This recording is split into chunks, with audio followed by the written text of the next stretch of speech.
انت جامدة بس ناسية. بصي، احنا الأمهات عندنا موهبة غريبة جدا، بنعرف نعمل مليون حاجة في نفس الوقت.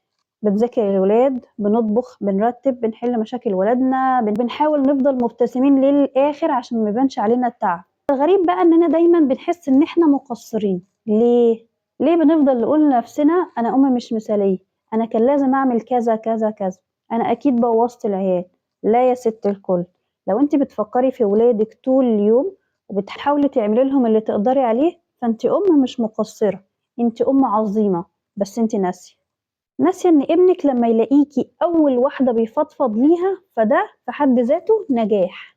ناسية ان بنتك لما تتعب وتقولك يا ماما احضنيني فده نجاح. ناسية انك بتعلميهم كل يوم حاجات من غير ما تاخدي بالك، لما تبقي صبورة معاهم، لما تسمعيهم، لما تحبيهم من غير شروط. كل دي حاجات مش اي حد بيعرف يعملها. بصي، فكرة الام المثالية دي مش موجودة اصلا، ومحدش قال ان التربية سهلة. بس اللي أكيد موجودة هي الأم الحقيقية، اللي بتغلط وتتعلم، اللي بتحاول على قد ما تقدر، واللي مهما حصل هتفضل أهم شخص في حياة ولادها. فوقي لنفسك بقى وثقي فيها، لأنك مش بس أم جامدة، انت أم عظيمة بس ناسية.